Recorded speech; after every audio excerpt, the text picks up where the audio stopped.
السلام عليكم ورحمة الله وبركاته. الحمد لله وكفى وسلام على عباده الذين اصطفى. الحمد لله الذي وحده والصلاة والسلام على من لا نبي بعده وبشانه قال جل وعلا إن الله وملائكته يصلون على النبي يا أيها الذين آمنوا صلوا عليه وسلموا تسليما. اللهم صل على محمد وعلى آل محمد كما صليت على إبراهيم وعلى آل إبراهيم إنك حميد مجيد. اللهم بارك على محمد وعلى آل محمد كما باركت على إبراهيم وعلى آل إبراهيم إنك حميد مجيد. أما بعد فقد قال جل وعلا إن أول بيت بدأ للناس للذي ببكة مباركا وهدى للعالمين فيه آيات بينات مقام إبراهيم ومن دخله كان آمنا. الحمد لله আল্লাহ তাবারাক ওয়া তাআলার বড় মেহেরবানি যে আল্লাহ রাব্বুল ইজ্জত আমাদেরকে হজের মাসের প্রথম মাস শাওয়াল আল মুআজ্জাম মাসের আখেরি জুমার নামাজে আল্লাহর ঘর মসজিদে আসার বসার তৌফিক দান করেছে, বলুন আলহামদুলিল্লাহ। আমরা এই কথা জেনেছি যে হজের মাস তিনটি মাসের নাম হজের মাস, শাওয়াল, জিলকাদা, জিলহিজ্জা। এই শাওয়াল, জিলকাদা এবং জিলহজ মাসের 9 তারিখের ভিতরে যদি কোনো ব্যক্তির নিকটে মক্কা শরীফ যাওয়া আসা এর পথ খরচ থাকে এবং তার পরিবার পরিজনের খাওয়া দাওয়া টাকা পয়সা থাকে, ঋণ মুক্ত থাকে, শরীর সুস্থ থাকে, রাস্তা নিরাপদ থাকে, তাহলে ওই ব্যক্তির উপরে হজ করা ফরজ হয়। আর 5 জায়গায় 5 দিনে 9টি কাজ করার নাম হজ। কয় দিনে? 5 দিনে কয় জায়গায়? 5 জায়গায় কয়টি কাজ? 9টি কাজ। একদম সহজ পদ্ধতি। যারা আমরা হজে যাচ্ছি বা আপনারা হজে যাচ্ছেন, অনেকে মাথার ভিতরে খুব পেরেশান, টেনশন যে এটা কিভাবে কি হবে, কিভাবে কি হবে। আর হজ ফরজ হয়, হজের পারিভাষিক অর্থ হইল নির্ধারিত ব্যক্তির উপরে নির্ধারিত অবয়বে অর্থাৎ পোশাকে, নির্ধারিত জায়গায়, নির্ধারিত সময়ে, নির্ধারিত কিছু কাজ করবার নাম হলো হজ। আমরা নির্ধারিত ব্যক্তি সম্পর্কে আলোচনা করেছি গত সপ্তাহের আগের সপ্তাহে। গত সপ্তাহে আলোচনা করেছি পোশাক সম্পর্কে অর্থাৎ এহরাম সম্পর্কে। আমরা আজকে আলোচনা করব যে 5টি জায়গায় হজ হয়, ওই 5টি জায়গার ঐতিহাসিক প্রেক্ষাপট এবং ওই 5টি জায়গার গুরুত্ব এবং তাৎপর্য, যাতে করে কেন এই 5টি জায়গায় হজ করতে হয় এ বিষয়ে আমাদের অন্তরে একটি স্পৃহা, একটি আগ্রহ, একটি ভালোবাসা সৃষ্টি হয়। হজ যে জায়গায় করতে হয় তার প্রথম জায়গার নাম হইল বাইতুল্লাহ, অর্থাৎ মক্কা শরীফে আল্লাহ পাক একটি ঘর বানিয়েছেন, এই ঘরের নাম হলো কাবা। এই ঘরে হজ হয়। আরেকটি জায়গায় হজ হয়, সেটি হলো মিনা। এটা আরবরা এটাকে মুনাও বলে। মিনা বা মুনা শব্দের অর্থ হলো আকাঙ্ক্ষা করা, আশা করা। কারণ এই মিনার প্রান্তরে প্রত্যেক বছর জিলহজ মাসের 1 তারিখ থেকে নিয়ে 9-10 তারিখ পর্যন্ত মিনার প্রান্তরে জাহিরি যুগের আরবরা বাণিজ্য মেলা বসাইত এবং সেই বাণিজ্য মেলায় সেখানে কবিতা আবৃত্তি হইত, চামড়া, ঘি, তৈজসপত্র এবং বিভিন্ন রকমের শৌখিন দ্রব্যাদি সহ নিত্য প্রয়োজনীয় বিষয় সহ সেখানে মেলা হতো। প্রাগৈতিহাসিক কাল থেকেই, অর্থাৎ জাহিলি যুগ থেকেই সেখানে মেলা বসত। এই জায়গার নাম হলো মিনা। এবং মিনা এটা পাহাড় বেষ্টিত একটি সমতল ভূমির নাম। চতুর্দিকে পাহাড়, মাঝখানে সমতল জায়গা। এই জায়গাটার নাম হলো মিনা। আরেকটি জায়গায় হজ হয়, সেটির নাম হলো আরাফা। মক্কাতুল মুকাররমায় একটি বিশাল ময়দান, এই ময়দানের নাম হলো আরাফা। এখানে হজ হয় বা হজের কাজ এখানে করতে হয়। আরেকটি জায়গা হলো মুজদালিফা। এটা আরাফার ময়দান এবং মিনার মধ্যবর্তী একটি জায়গার নাম হলো মুজদালিফা। আরেকটি জায়গায় হজ করতে হয় বা হজের কাজ সম্পাদন করতে হয়, সেটি হলো জামারাত, অর্থাৎ যেখানে মানুষ পাথর নিক্ষেপ করে। তাহলে সর্বসাকুল্যে হজ যে 5টি জায়গায় অনুষ্ঠিত হয়, ওই 5টি জায়গার প্রথম জায়গার নাম হলো কাবা শরীফ, দ্বিতীয় জায়গার নাম হলো মিনা, তৃতীয় জায়গার নাম হলো আরাফাত, চতুর্থ জায়গার নাম হলো মুজদালিফা, পঞ্চম জায়গার নাম হলো জামারাত। এই 5টি জায়গায় হজের কার্যক্রম 5 দিন ব্যাপী করতে হয়। এখন এই 5টি জায়গাকে কেন হজের জন্য নির্বাচিত করা হলো, বা এই জায়গাগুলোর ঐতিহাসিক প্রেক্ষাপট কি, এটার গুরুত্ব এবং তাৎপর্য কি, এটা জানা আমাদের সবার জন্যই দরকার। তাছাড়া আমরা বুঝতে সক্ষম হব না যে ইসলামের গুরুত্বপূর্ণ 5টি ইবাদতের মাঝে সর্বশেষ যে ইবাদত হজ, এই হজের কার্যক্রম কেন নির্ধারিত জায়গায় হতে হবে। আপনি নামাজ যে কোনো জায়গায় পড়তে পারবেন, তওয়াফ কোথায় করতে পারবেন না।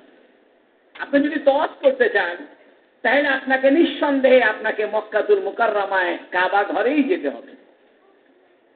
আপনি যাকাত যে কোনো জায়গায় দিতে পারবেন, কিন্তু হজ আপনি যে কোনো জায়গায় বসে করতে পারবেন না। আপনি রোজা যে কোনো জায়গায় রোজা রাখতে পারবেন, কিন্তু আপনি হজ যে কোনো জায়গায় করতে পারবেন না। কেন?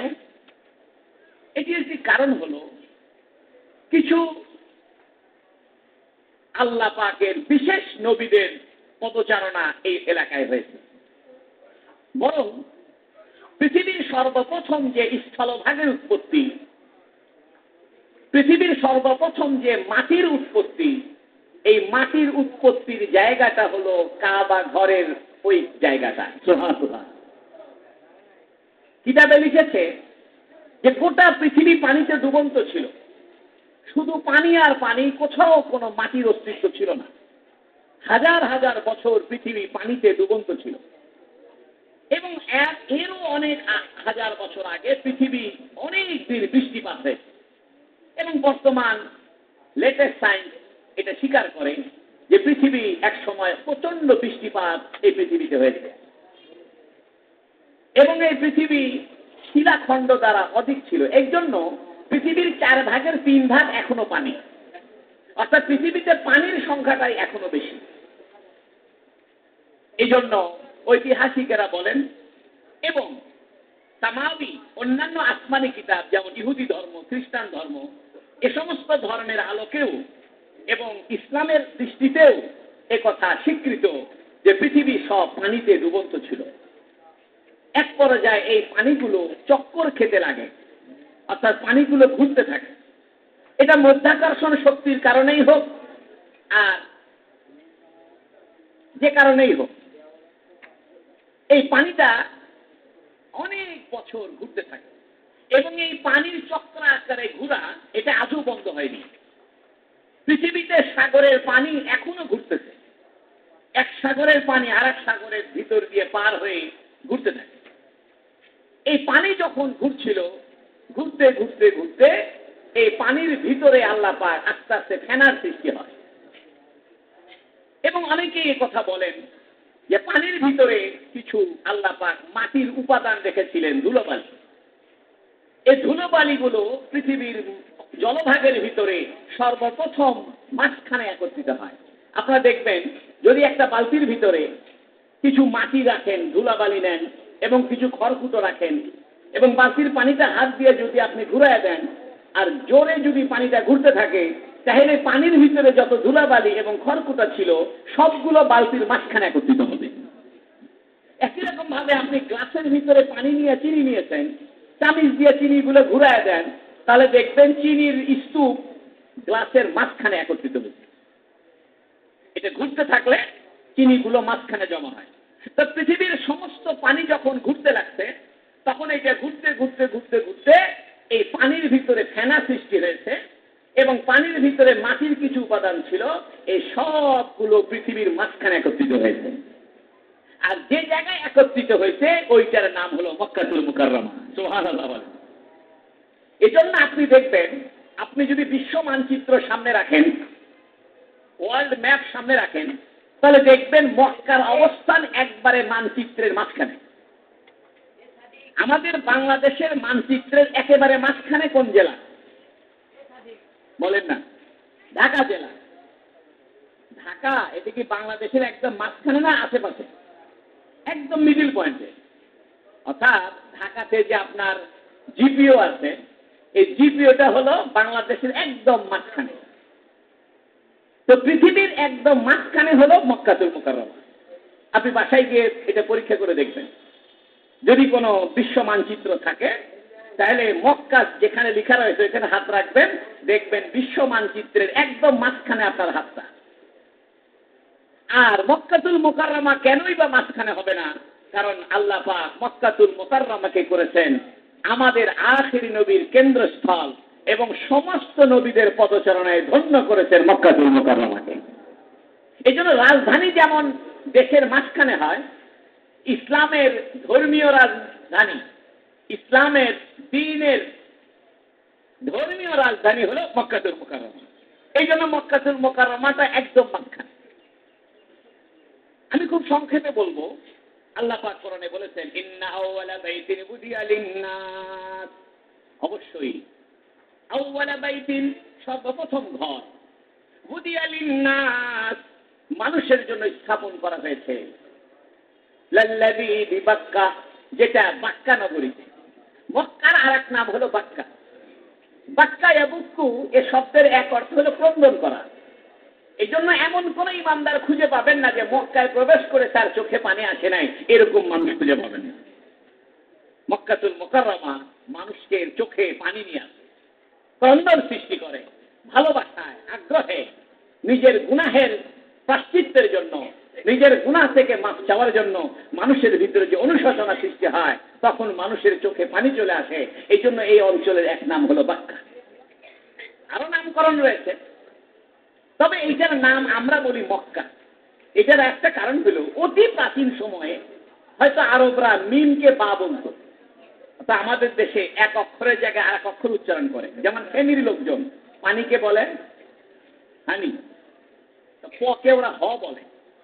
ঠিক আরবদের ভিতরে অনেক প্রাচীন সময়ে হইতে পারে যে তারা মিমকে বা বলতো, এ কারণে এই শহরের প্রাচীন নাম ছিল বাক্কা। আর এই শহর যেহেতু প্রাচীন শহর, এই প্রাচীনত্বকে প্রমাণস্বরূপ আল্লাহ কোরআনুল কারীমে মক্কা শব্দ না বলে বাক্কা শব্দ উল্লেখ করেছেন, সুবহানাল্লাহ, যাতে মানুষ বুঝে এই শহরটা অতি প্রাচীন শহর। এই শহরের এক নাম হলো উম্মুল কোরা। উম্মুল শব্দের অর্থ মা, কোরা কারিয়াতুনের বহু বচন কোরা, এ শব্দের অর্থ হলো জনপদ। বলা হয় পৃথিবীর সমস্ত জনপদ সৃষ্টি হয়েছে এই মক্কা থেকেই। এই জন্য এই মক্কার নাম হলো উম্মুল কোরা। এই মক্কার আর এক নাম বালাদুল আমিন, নিরাপত্তার শহর। অনেক নাম রয়েছে। এমন কোন নবী নাই যে নবী মক্কাতে আগমন করে নাই। পৃথিবীর সমস্ত নবী মক্কাতে আগমন করেছেন। পৃথিবীতে কোনো ঘর বাড়ি ছিল না, কোনো দালান কোঠা ছিল না। সর্বপ্রথম আল্লাহ পাক ফেরেশতাদের মাধ্যমে পাথর দিয়া একটা ঘর বানিয়েছিলেন। এই ঘরটার নাম হলো কাবাতুল মুশাররফা। এদিকে জান্নাতের ভিতরে আদম আর হাওয়া আলাইহিস সালামকে আল্লাহ সৃষ্টি করলেন এবং তাদেরকে একটি নিষিদ্ধ ফল খেতে নিষেধ করলেন। তারা এটা ভুলে গেলেন এবং ভুলে যাওয়ার কারণে তারা ফলটা খেয়ে ফেললেন। ভুল করে নাই। আমরা অনেকে বলি আদম ভুল করেছে, তা আমরাও ভুল করি। এ কথা ভুল। নবীরা ভুল করে না, নবীদের ভুল হয়ে যেতে পারে। ভুল করা আর ভুল হয়ে যাওয়া এটা পার্থক্য আছে। ভুল করা মানে ইচ্ছে করে করা, স্মরণ আছে তারপরেও করেছে। আর একটা হলো স্মরণ নাই, এটা ভুল করা নয়, এটা ভুলে যাওয়া। এই জন্য আমরা রমজান মাসে যদি ভুলে গিয়ে পানি খাই, রোজা ভেঙে যাবে? ভাঙবে না। কারণ এটা ভুল করেছি না ভুলে গেছি? ভুলে গেছি। আর রোজার কথা মনে আছে, এরপরে আপনি অজু করতে গিয়ে গলার ভিতরে পানি চলে গেছে, রোজা ভেঙে যাবে। কারণ আপনার রোজার কথা খেয়াল আছে। রোজার কথা খেয়াল থাকার পরে যদি গলায় পানি ঢুকে, তাহলে রোজা ভেঙে যায়। এজন্য আপনি রোজা অবস্থায় অজু করতেছেন, রোজার কথা স্মরণ আছে, অনিচ্ছাকৃতভাবে গলার ভিতরে পানি চলে গেল, আপনার রোজা ভেঙে যাবে। আর স্মরণ নাই, রোজার কথা স্মরণ নাই, একদম পেট ভরে ভাত খেয়েছেন, পেট ভরে পানি খেয়েছেন, রোজার কোনো ক্ষতি হবে না।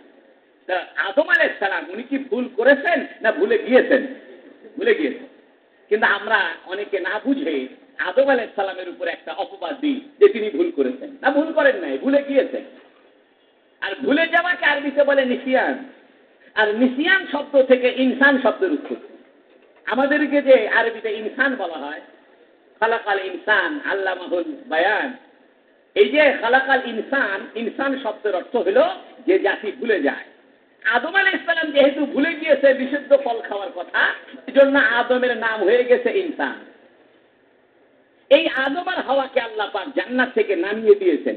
আল্লাহ কোরআনে বলেছেন ইহবিতু মিনহা জামিয়া, তোমরা সবাই জান্নাত থেকে নেমে যাও। এখানে আমরা আরেকটা ভুল করি, আমরা বলি আল্লাহ জান্নাত থেকে আদম হাওয়াকে বের করে দিয়েছে। এ কথা ভুল, একদম ভুল। শুধু ভুল নয়, একটা নবীর উপরে বেয়াদবি। কারণ আল্লাহ কখনো নবীকে বের করে দেয় না। এই জন্য আল্লাহ কোরআন শরীফে বলেছেন ইহবিতু, অর্থাৎ নেমে যাও। যদি বের করে দেওয়ার কথা থাকতো তাহলে আল্লাহ বলতেন উখরুজু। ইখরাজ শব্দের অর্থ হলো বের করে দেওয়া, আর ইহবাত শব্দের অর্থ হলো নামিয়ে দেওয়া। উঁচুতলা থেকে নিচতলায় নেমে যাওয়াকে আরবিতে ইহবাত বলে। উপর থেকে একটা পাথর নিচে পড়ে যাওয়াকে আরবিতে বলে হুবুত বা ইহবাত। আল্লাহ কোরআনে বলেছেন ইহবিতু মিনহা জামিয়া, ও আদম আর হাওয়া, তোমরা কিছুদিনের জন্য জান্নাত থেকে নিচে নেমে যাও। এটা আদম আর হাওয়ার আল্লাহ সম্মান রক্ষা করেছেন। আর আমরা অসম্মান করে বলি আল্লাহ তাদেরকে বেহেশত থেকে বের করে দিয়েছেন। না, বের করে দেয়নি, নামিয়ে দিয়েছেন। তো যখন আল্লাহ আদমকে নামিয়ে দিয়েছেন, এটা ঐতিহাসিকেরা বলে প্রাচীন ধর্মের দৃষ্টিভঙ্গিতেও যে শ্রীলঙ্কার অ্যাডাম স্পিট এক পাহাড়ে, অর্থাৎ এশিয়া অঞ্চলে। আর মানুষের ধারণা, কোরআন হাদিস সমর্থিত কথা নয়, এটা ইতিহাস সমর্থিত কথা। হাওয়া আলাইহিস সালামকে আল্লাহ নামিয়ে দিয়েছেন জেদ্দা। এই জন্য জেদ্দা শব্দের অর্থ দাদি বা নানি। আরবিতে জেদ্দাতুন শব্দের অর্থ হলো দাদি বা নানিকে আরবিতে বলে জেদ্দা। সেখান থেকে একটু ভুল উচ্চারণ হয়ে গেছে জিদ্দা। এটা হতে পারে প্রাচীন কোনো শব্দ, অনেক সময় জের জবরের ভুল উচ্চারণ হয়।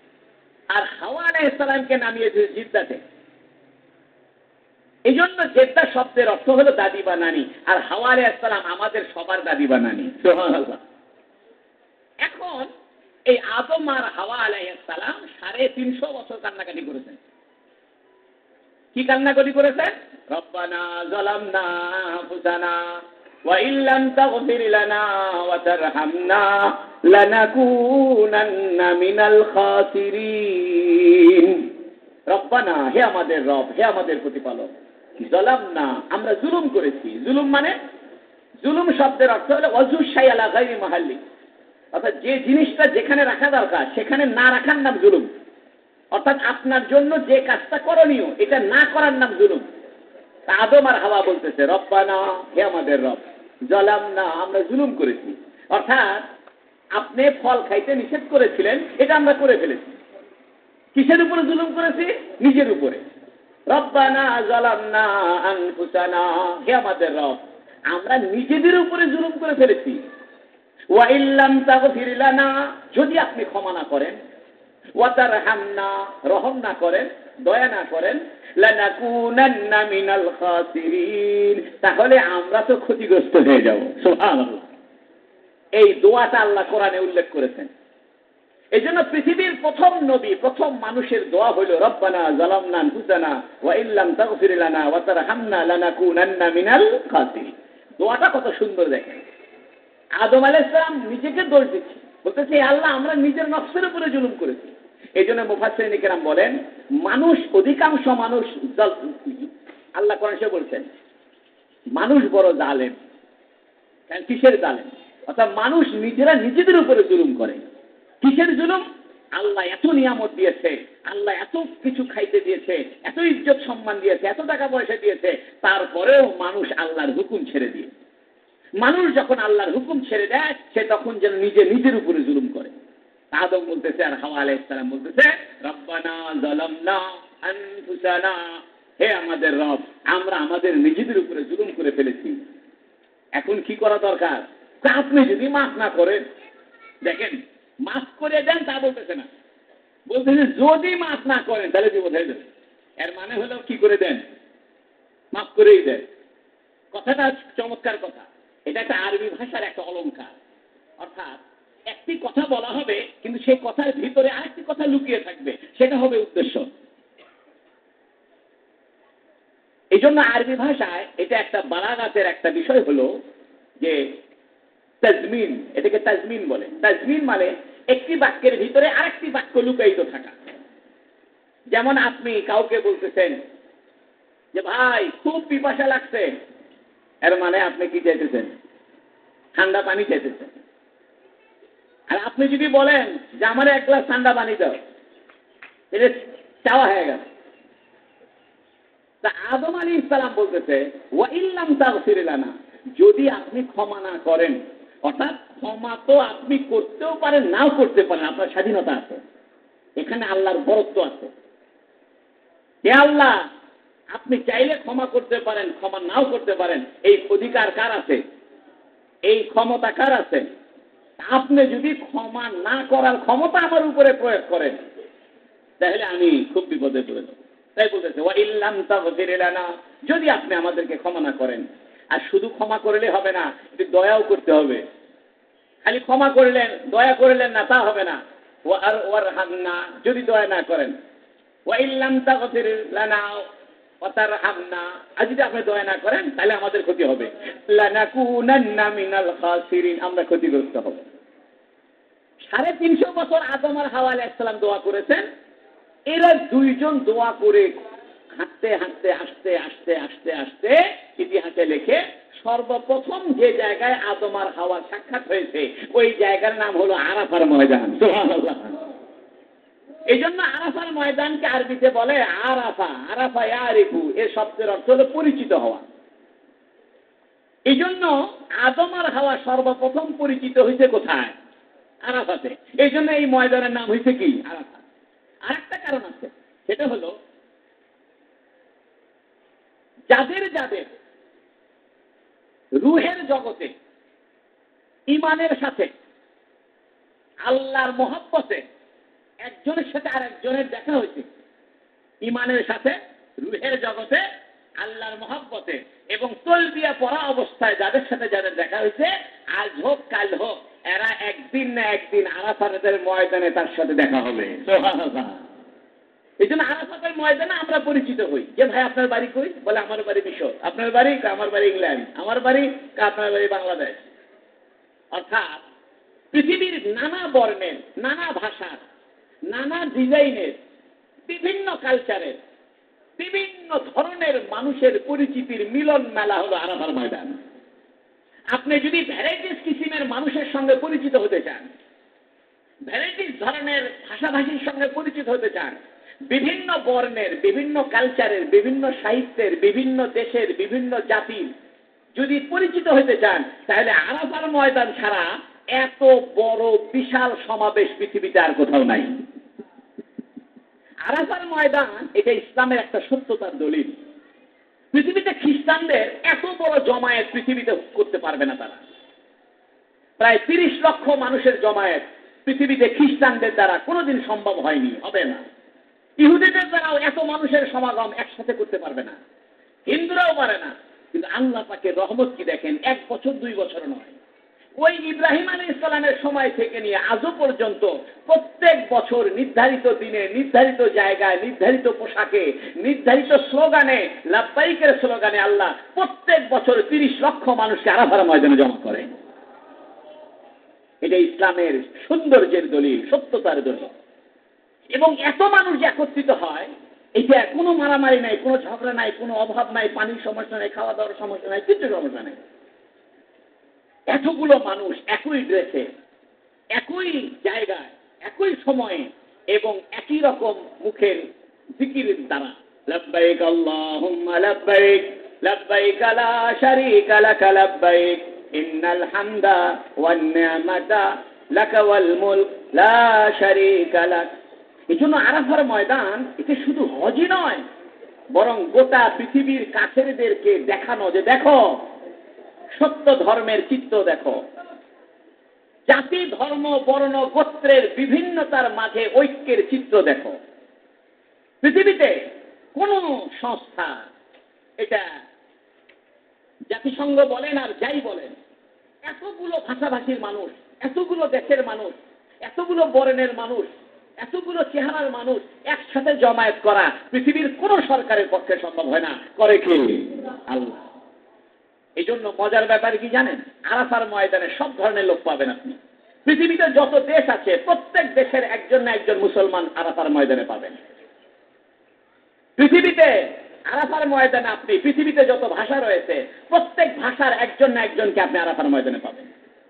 ল্যাংড়া মানুষ পাবেন, অন্ধ মানুষ পাবেন, ফসা মানুষ পাবেন, ছোট বাচ্চা পাবেন, গর্ভবতী মহিলা পাবেন, বৃদ্ধা পাবেন, অর্থাৎ যত ডিজাইনের মানুষ হতে পারে সব ডিজাইনের মানুষকে আপনি আরাফার ময়দানে পাবেন। তাজব দুনিয়া। সন্তান ভবিষ্যতে কয়েকদিন আগে তাকে নিয়ে মানুষ হজে চলে আসছে, হাঁটতে পারে না, হুইল চেয়ারে চলে, তাকে নিয়ে মানুষ হজে চলে আসছে। চোখে দেখে না, অন্ধ, আরাফার ময়দানে হাজির হয়ে গেছে। পায়ে ল্যাংড়া, আরাফার ময়দানে হাজির হয়ে গেছে। ফসা, আরাফার ময়দানে হাজির হয়ে গেছে। আমি এমন একজন লোককে আরাফার ময়দানে দেখেছি, 2 পা তার নাই, 2টা পায় নাই। আমি চিন্তা করলাম, আল্লাহ যদি কাউকে আরাফার ময়দানে নেয় তার পা থাকার কোনো দরকার নাই। আরাফার ময়দানে যেতেছে, তার পা নাই, 2টা পা তার নাই, একদম 2টা পা ছাড়া আছে, আরাফার ময়দানে চলে যায়। এই জন্য আরাফার ময়দান, হজ, এটা ইসলামের সত্যতার দলিল, ইসলামের মর্যাদার বহিঃপ্রকাশ, ইসলামের সৌন্দর্যের বহিঃপ্রকাশ। আল্লাহ আমাদের সবাইকে আরাফার ময়দানে হজ করার তৌফিক দান করে, বলুন আমিন। এই জন্য হাদিস শরীফে আছে আল হাজ্জু আল আরাফা, বুখারী শরীফে আছে আল হাজ্জু আল আরাফা, অর্থাৎ আরাফার ময়দানে উপস্থিত হওয়ার নামই হলো হজ। আদম আর হাওয়া সর্বপ্রথম কোথায় একত্রিত হয়েছে? আরাফার ময়দানে। এবং আরাফার ময়দানে পৃথিবীর বিভিন্ন মানুষের সঙ্গে পরিচিত হওয়ার সহজ রাস্তা হইল আরাফার ময়দান। এবং রুহের জগতে ইমানের সাথে তালবিয়া অবস্থায় যাদের সঙ্গে যাদের দেখা হয়েছে, দুনিয়াতেও তাদের সঙ্গে তাদের আরাফার ময়দানে দেখা হবে। কাজব দুনিয়া। এই আরাফার ময়দানে একটা পাহাড় আছে, এই পাহাড়ের নাম জাবালুর রাহমা। এগুলো জানতে হবে, এগুলো না জানলে আপনি হজ করে মজা পাবেন না। একটা পাহাড়ের নাম আছে জাবালুর রহমা, রহমতের পাহাড়। এইখানে হুজুর সাল্লাল্লাহু আলাইহি ওয়াসাল্লাম বিদায় হজের ভাষণ দিয়েছিলেন। বিদায় হজের কি ভাষণ দিয়েছেন এটা জানতে হবে, তাইলে না আপনি হজ করে মজা পাবেন। আপনি আরাফাতের ময়দানে উপস্থিত হলেন, বিদায় হজের ভাষণের কিচ্ছু আপনি জানেন না, তাহলে আপনি আরাফার ময়দানের মজাই তো পাইলেন না। আরাফার ময়দানে উপস্থিত হওয়ার যে একটা আনন্দ, এটার যে একটা ঐতিহাসিক সূত্র, এটার যে একটা প্রাচীন, একটা প্রাগৈতিহাসিক একটা ধারণা, এটাই তো আপনি পাবেন না। আপনি তো বুঝতে পারবেন না যে আরাফার ময়দানটা জিনিসটা কি, যদি বিদায় হজের ভাষণটা আপনি না জানেন। এই জন্য আপনারা যারা হজে যাচ্ছেন অবশ্যই বিদায় হজের ভাষণটা পড়বেন। তাহলে আরাফার ময়দানে গেলে বুঝতে পারবেন যে এই সেই ময়দান, যে ময়দানে হুজুর সাল্লাল্লাহু আলাইহি ওয়াসাল্লাম আরাফার ভাষণটা দিয়ে বিদায় হজের ভাষণটা দিয়েছিলেন। আমরা হাজার হাজার মানুষ হজ করি, আরাফার ময়দানের ভাষণটা জানি না, বিদায় হজের ভাষণটা জানি না। এই জন্য আমাদের হজ করে আসার পরেও আমাদের পরিবর্তন হয় না। হজ করে আসার আগে যেমন, হজ করে আসার পরেও তেমন। হজ করে আসার আগেও ঘুষ খায়, পরেও ঘুষ খায়। হজ করে আসার আগেও বোনের সম্পত্তি দেয়নি, হজ করে আসার পরেও বোনের সম্পত্তি দেয় না, কোনো লাভ নাই। এই জন্য হজ হবে না, এগুলো খালি ভ্রমণ হবে। আল্লাহ আমাদের সবাইকে তৌফিক দান করে বলুন আমিন। আমরা আগামী সপ্তাহে আলোচনা করব আরাফার ময়দানে আরো দুটো জিনিস আছে। একটার নাম হলো জাবালুর রহমান, রহমতের পাহাড়, আর একটা হলো মসজিদুন নামিরা। এই মসজিদে নামিরার ইতিহাস কি, এটার প্রেক্ষাপট কি, এবং জামালুর রহমান প্রেক্ষাপট কি, এবং বিদায় হজের ভাষণের মূল বক্তব্যটা কি, এটা ইনশাআল্লাহ আমরা আগামী সপ্তাহে আলোচনা করব। আল্লাহ আমাদেরকে তৌফিক দান করে বলুন আমিন। ছোট্ট একটা ঘোষণা, সেটা হলো আপনারা যদি একটু আগে ভাগে চলে আসেন। আমাদের একটা নিয়ম হয়ে গেছে যে আমরা 12:40 বাংলা ভাষণ শুরু করি এখানে, ঠিক আছে? আমি এটা নিয়োগ করেছি যে এটা একটু আগায় দিলাম, 12:30 আপনারা চলে আসবেন, পারবেন না ইনশাআল্লাহ? যদি আপনারা 12:30 চলে আসেন তাহলে আমরা 1:15 ভিতরে বাংলা কথা শেষ করে দিলাম। তাহলে নামাজের পরে অনেকের দাওয়াত থাকে, অনেকের বিভিন্ন অনুষ্ঠান থাকে, অনেকের বিপদে পড়ে যে কারবালা মাঝে নামাজ ছাড়তেও মনে চায় না, আবার পড়তেও পারি না। নামাজ ছাড়ে দিলেও দুঃখ লাগে যে ভালো কথাগুলো শুনতে পারলাম না, আবার পড়লেও বিপদ, দাওয়াত মিস হয়ে যায়, ঠিক কিনা? এই জন্য আপনারা আগামী সপ্তাহ থেকে ইনশাল্লাহ 12:30 উপস্থিত হবেন। আমিও ইনশাল্লাহ 12:30 আসবো। 12:30 থেকে আগামী সপ্তাহে বয়ান শুরু হবে। আল্লাহ আমাদের সবাইকে তৌফিক দান করে বলুন আমিন। যারা সুন্নত পড়েন নাই, সুন্নত পড়ে নেন ইনশাআল্লাহ।